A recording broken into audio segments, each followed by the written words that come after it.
Hi guys! So this week we're going to read a story called Half Chicken. Remember, when you're done you can reread the story as many times as you like and fill in those questions in your orange write-in reader. Have a good rest of your week. So this week we're going to be doing a story called Half Chicken. And we'll start off with the vocabulary words just like we've been doing. The first word is tumbling. So tumbling means that you're falling or you're rolling suddenly. So like you're tumbling down the hill. It happens fast, all of a sudden. You're either falling or rolling. Number 2 is flung. So flung means that you threw something hard. So if you like flung a piece of paper across the room, it would mean that you threw it hard. 3 is tangled. So tangled means that you've been twisted or mixed up. Something's been twisted or mixed up. So like yarn or string, if it gets all tangled up and you can't, it's hard to get apart. It's kind of been put together in a way that it's all mixed up. The next word is empty. So empty means that something's not full.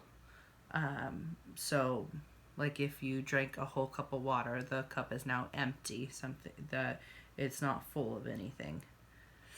The next word is swift. So swift means something happened fast.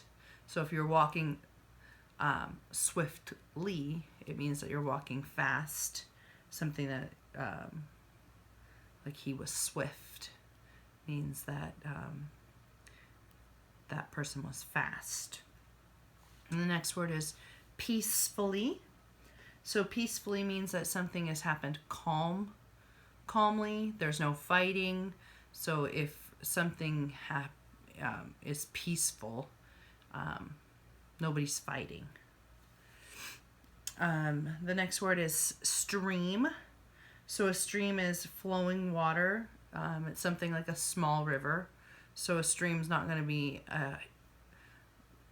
really wide like our river is. It's going to be kind of narrow and long. And the last word is blazed. So blazed means something's burned or shined brightly. So if something's blazing, it means like it's on,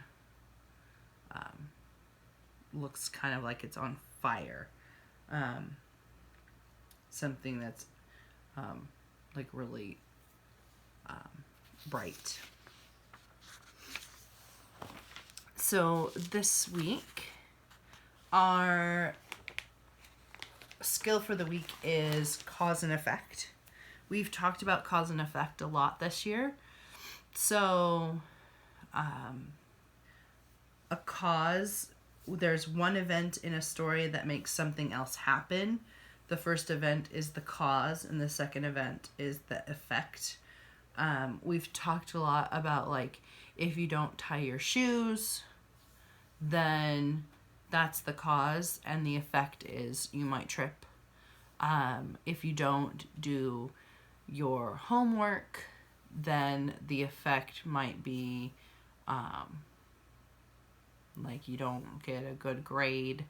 If you don't study for a test, then the effect might be that you don't do well on the test. So those kinds of things, we've talked a lot about cause and effect this year, and how if you do something, it can have an effect. Can be positive as well. So your cause could be you gave someone a card, and the effect is that you cheered them up. Or if like you water flowers, the effect might be that the flowers grow. So it says, in Half Chicken, some events cause other events to happen.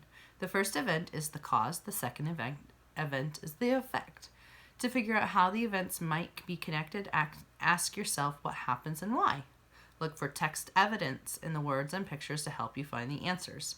So you're going to be looking for things in the text that might help you understand what the effect is to the cause.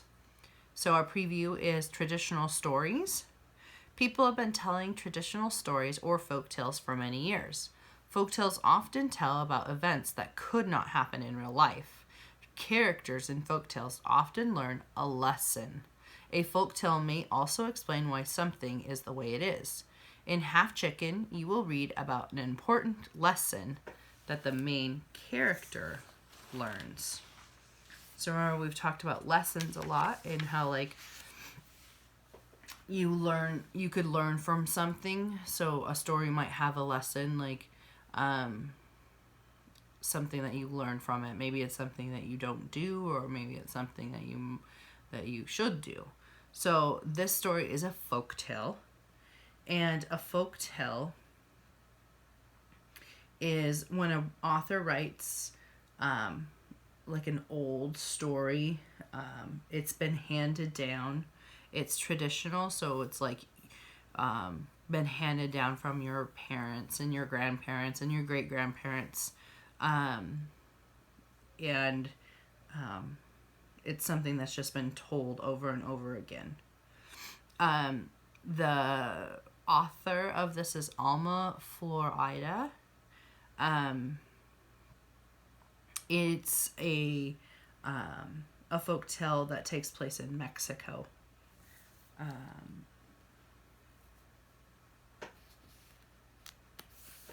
Okay.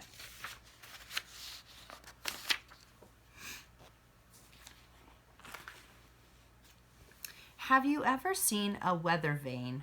Do you know why there is a little rooster on one end, spinning around to let us know which way the wind is blowing?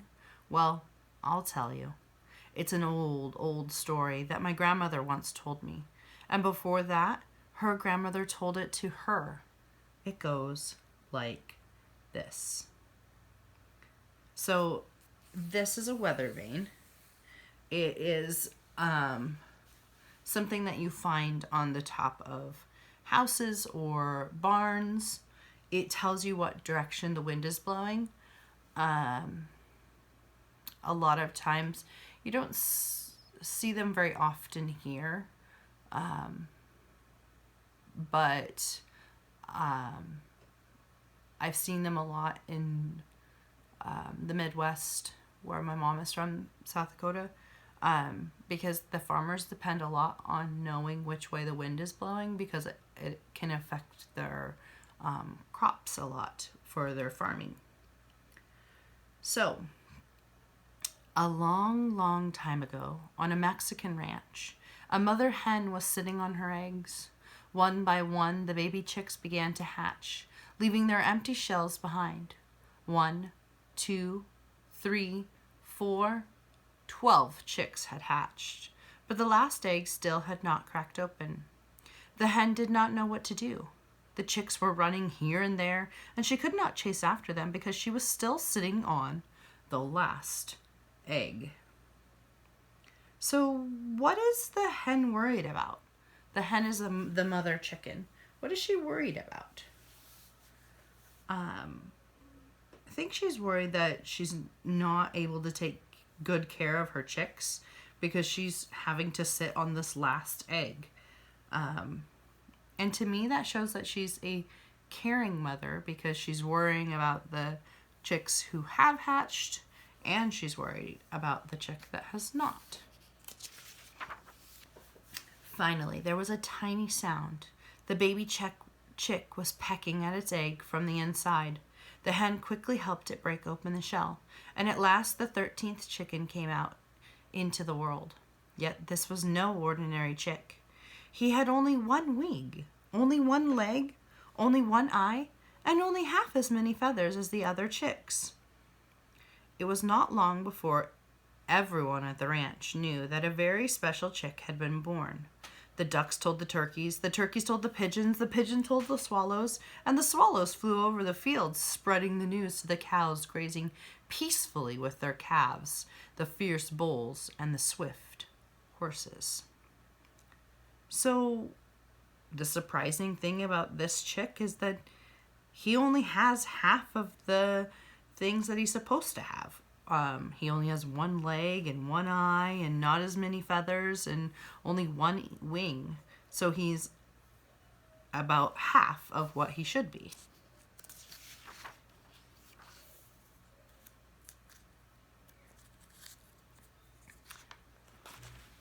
Soon the hen was surrounded by animals who wanted to see the strange chick. One of the ducks said, "But he only has one wing." And one of the turkeys added, "Why, he's only a half chicken." From then on, everyone called him Half Chicken, and Half Chicken, finding himself at the center of all this attention, became very vain. So, what causes Half Chicken to become vain?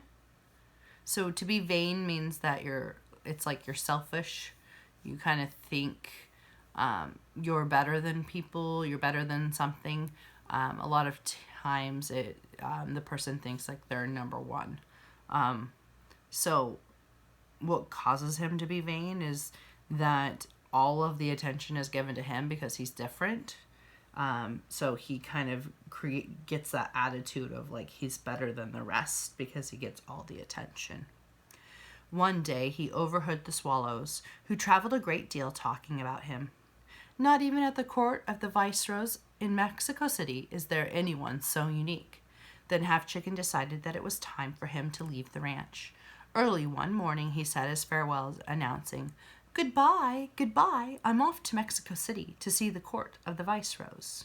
And hip hop, off he went, hippity hopping along on his only foot. So, cause and effect, why does Half Chicken leave the ranch? So, what caused him to leave the ranch was all of the other animals were talking about him and saying that he was so special that in a way that he didn't belong there, that he had to go somewhere even better. The viceroy is like a king. So he thinks that he's so special that he deserves a place with the king. So the effect is that he left. Half Chicken had not walked very far when he found a stream whose waters were blocked by some branches. "Good morning, Half Chicken. Would you please move the branches that are blocking my way?" asked the stream. Half Chicken moved the branches aside, but when the stream suggested that he stay a while and take a swim, he answered, "I have no time to lose. I'm off to Mexico City to see the court of the viceroy." And hip hop, off he went, hippity hopping along on his only foot. A little while later, Half Chicken found a small fire burning between some rocks. The fire was almost out. "Good morning, Half Chicken. Please fan me a little with your wing, for I'm about to go out," asked the fire. Half Chicken fanned the fire with his wing, and it blazed up again. But when the fire suggested that he stay a while and warm up, he answered, "I have no time to lose. I'm off to Mexico City to see the court of the viceroy." And hip hop, off he went, hippity hopping along on his only foot.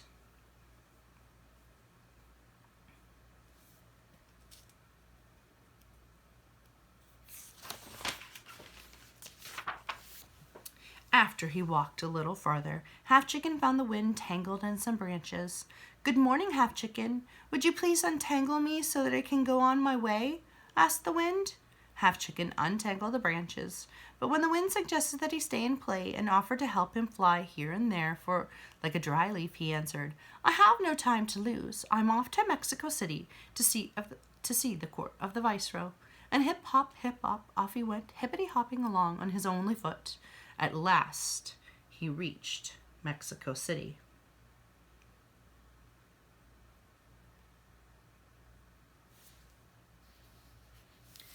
So, on these pages, The author's using something called alliteration. It's when several words in a sentence all begin with the same letter. It adds interest and meaning to a story. So this author uses the alliterative words of hip hop and hippity hopping. He uses those words to kind of make the story flow a little bit, almost like it's a song. It gives it a little rhythm. The alliteration helps show that the way that Half Chicken walks by makes the sounds makes those words sound kind of like he's bouncing along, and it being repeated at the beginning kind of makes it fun to say out loud. So it's just a way to kind of help you hear the way that Half Chicken would kind of move around on his one foot. Half Chicken crossed the enormous great plaza. He passed the stalls laden with meat, fish, vegetables, fruit, cheese, and honey. He passed the pavilion, the market where all kinds of beautiful goods were sold. Finally, he reached the gate of the Viceroy's palace.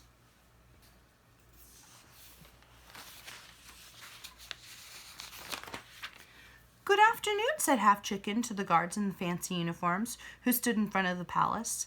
"I've come to see the Viceroy." One of the guards began to laugh. The other one said, "You'd better go in around the back and through the kitchen." So Half Chicken went hip, hop, around the palace and to the kitchen door. The cook who saw him said, "What luck! This chicken is just what I need to make a soup for the Viceroy." And he threw Half Chicken into a kettle of water that was sitting on the fire.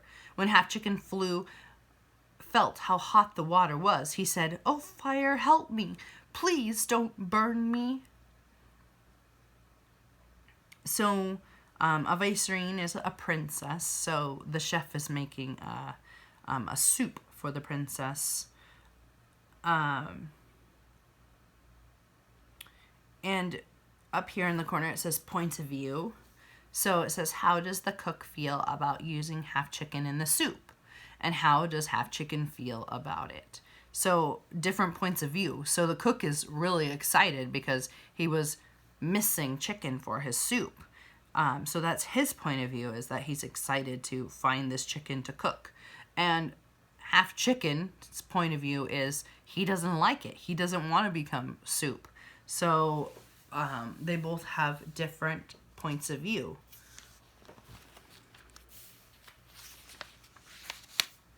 The fire answered, "You helped me when I needed help. Now it's my turn to help you. Ask the water to jump on me and put me out." Then Half Chicken asked the water, "Oh, water, help me. Please jump on the fire and put him out so he won't burn me." And the water answered, "You helped me when I needed you. Now it's my turn to help you." And he jumped on the fire and put him out. When the cook returned, he saw that the water had spilled and the fire was out. "This chicken has been more trouble than he's worth," exclaimed the cook. "Besides, one of the ladies in waiting just told me that the Viceroy doesn't want any soup. She wants to eat nothing but salad." And he picked Half Chicken up by his only leg and flung him out the window. So, why does the cook throw Half Chicken out the window? So, Half Chicken throws him out, the cook throws Half Chicken out the window because he's a lot of trouble. He's caused more trouble than what the cook wanted. He put the fire out, there's water everywhere, and then he found out that the princess doesn't even want soup. So he doesn't need him anymore. When Half Chicken was tumbling through the air, he called out, "Oh, wind, help me, please." And the wind answered, "You helped me when I needed you. Now it's my turn to help you." And the wind blew fiercely. He lifted Half Chicken higher and higher until the little rooster landed on one of the towers of the palace. "From there you can see everything you want, Half Chicken, with no danger of ending up in the cooking pot." And from that day on, Weathercocks have stood on their only leg, seeing everything that happens below, and pointing whichever way their friend, the wind, blows. So what causes Half Chicken to become a weather vane? The wind blows him up to the top of the tower, and then out of safety. And how are roosters on weather vanes like Half Chicken? So on a weather vane, a lot of times it's a rooster, which is a male chicken. And if you look at a weather vane, you only see one side of him. And one side of the weather vane, you see one wing, one eye, one leg.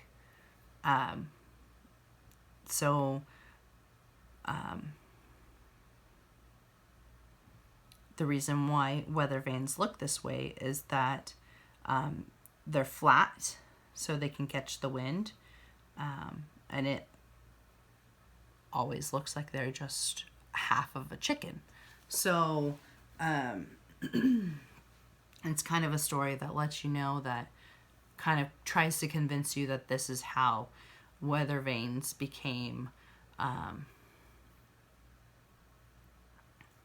weather vanes, was that the wind blew them up there, and for safety reasons, so he could kind of show people the way in which the wind blows, because the wind was the last one to help him.